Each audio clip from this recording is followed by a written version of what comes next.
Hey, what's going on YouTube? Season 2. I'm back. JC again with Wedge Concepts.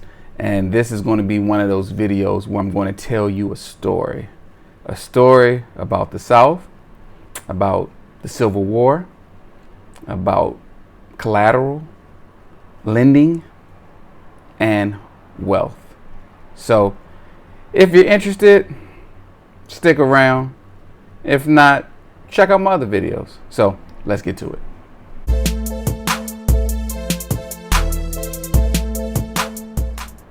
All right, thank you for coming through. So it looks like you want to stick around for story time. I'm thinking I may need to figure out a way how to incorporate story time, because I feel like if I just give you all this information, it might just be overload, and then it'll be too much like school, because there's certain little nuggets in there that I'm dropping, but I don't want to get caught up in the boringness. It's too boring sometimes. So I'm gonna tell you a story, and I'm gonna put some things in there, and let's see if you can pick up on those little seeds that I'm planting in there. Okay, so let's see. So everybody is familiar with the Civil War, right? And we all can discuss, go back and forth as to why the Civil War started, what was to be accomplished, and the end result. Who actually won is another topic of itself. Now, prior to the Civil War, you have Congress, and for those in DC, this should make a little sense, a little more sense than those who don't really follow politics. But you have a House of Representatives and you have a Senate, right? So the House of Representatives, it's proportionate to the number of seats depending on the size of their state. So obviously Texas, California, and larger states are going to have more representatives than Rhode Island or Maine. In the Senate, you get 2 seats per state, even 50 across the board. Now, the South, they were smart. They knew that the majority of the population was in the major cities up north. So they had to figure out a way to get more seats in the House of Representatives. So then, I'm not going to give their names because I don't want to get too much into the history of that part of it. But these folks came up with the idea of the 3/5 compromise, right? So that meant that each slave would be worth 3/5 of a person for population. Now, of course, we can say, anybody can discuss, slaves were considered property. So how can property be a person?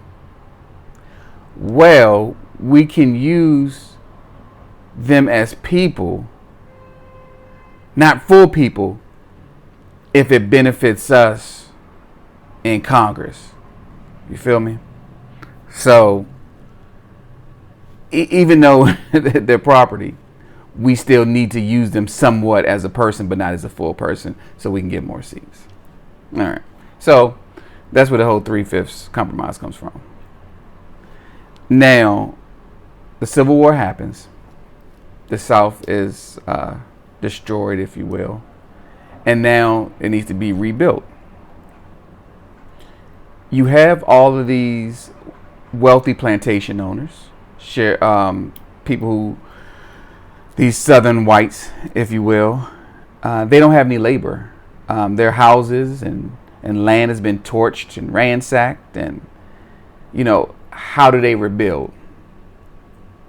Well, Congress, the House of Representatives, because there's a lot of people in the South, they came up with this Farmers kind of act and some other things for the South, these bills that will give government assistance to these people who had land. Okay, so these people who owned all this land, didn't have any free labor anymore, they were able to rebuild their generational wealth. They was able to rebuild their wealth, to start their generational wealth within one lifetime. So how is that possible? When they went into these banks, lenders, of course, again, you have the federal government backing you as well, with the Farmers Act and the other things that was in place. If you go to a bank for a loan, back then you had to have some kind of collateral. So what's the best collateral they had? They had land. So in exchange for this land, we're going to give you X amount of dollars. If for some reason you can't pay on this debt, we take some of your land, right? Okay.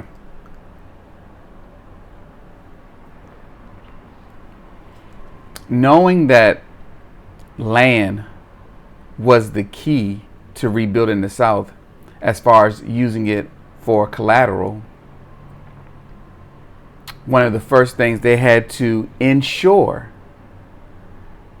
post-Civil War was that blacks cannot own any land.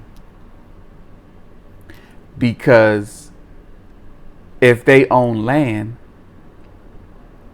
they could use that as collateral and begin to build wealth. We can't let them do that. Okay. So now let's just fast forward. 2020. When we go in to get a loan, a mortgage, a car, most people don't put up collateral. They use their credit history, their credit scores. Imagine if you were able to put up some collateral. But how would you get collateral? That's another topic in itself. So you have people who, I guess, are asset rich, especially those that are in real estate. You can leverage your real estate to get more real estate and such and such. But how does the average person leverage something that they don't have? But then they figured something out, that you can actually leverage credit to your advantage. So, because credit is nothing more, using a credit card, using a credit card is nothing more than a loan. So if you have a $10,000 credit limit, you can basically get $10,000 worth of stuff on loan and pay it back in terms of, minimum payments. You pay it back over time. So if we have access, let's go under the assumption that we can get a credit card. We have the ability to borrow, let's say OPM, other people's money, to purchase things, the money that we don't have, to try to generate something, whether it be income or to purchase an asset. But most folks don't do that, right? They'll use their credit cards as an emergency. Emergencies do happen, obviously. Car accident, emergency vacation, your best friend then met some stripper in Tijuana and now you got to go and throw a bachelor party in Vegas. It happens. So I was trying to hold a straight face. I don't know where that came from, but okay. But here's where I'm going with this. There's a reason why blacks weren't allowed to own land. There's a reason why so many people are taught to be afraid of credit. Credit is bad. Credit will put you in debt. Don't apply for credit because it'll give you a hard inquiry and it'll ruin your credit. So how do you get credit if you don't apply for credit? Because what they don't tell you is that, yes, it is a hard inquiry. Yes, it will ding your credit report. The higher your credit report, you higher your credit score, the least impact it would have. So if you have a 720 or above and you apply for a credit card, you may lose 7 points. But guess what happens the next month? That new credit card limit comes in. So now you have a larger overall credit limit. Your utilization has gone down because, let's say if you had a $5,000 card and you're using 30% of it, you get another $5,000 card, now you got 10,000, you're still using that 30, it drops even more because now you were only using 2,500, no, 1,500, something like that, 1,600 of that, but now you got 10,000. Plus, you also get the extra account added, okay? Hard inquiries are going to stay on your credit report for 2 years, but most credit lenders only look at it for the first 12 months, and usually after the first 3 months, you get those points back.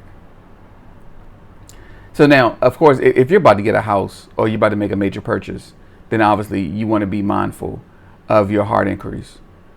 But why aren't you obtaining credit cards in at least 2, maybe 3 a year? Why not? Why aren't you getting more limits? Because let's say, hypothetically speaking,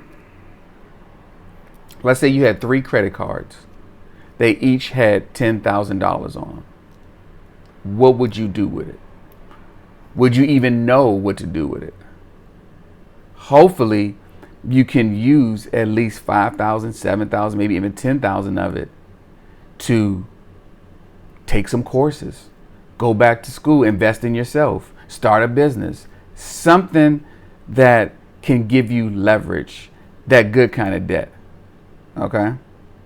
So, understanding that there are things out here that you can leverage to create wealth without using your own money.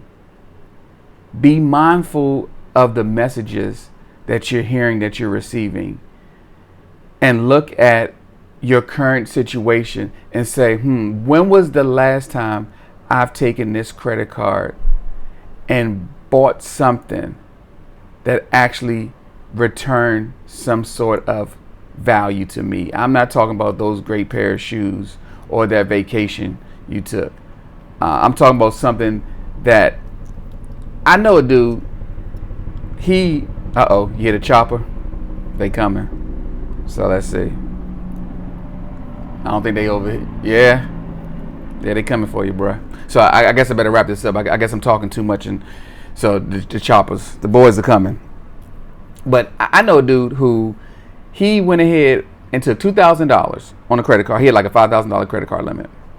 $2,000, got some kind of printing press heat ink thing for like t-shirts. And this dude presses shirts. He goes to some wholesale through Alibaba or whatever, and he gets these shirts from overseas, like t-shirts for like $3. And he prints them up and sells them for $10. Like, why not? I mean, you might not be into that thing, but my point is, when was the last time you used a credit card to buy something that was an investment? Right? Just think about it.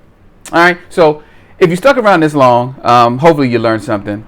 Hopefully they gave you some insight about wealth, collateral, the South Civil War, a little bit of American history, and take whatever you can from it, use it, and share it. So that way we all can grow and build something together. All right? Catch you next time. Peace.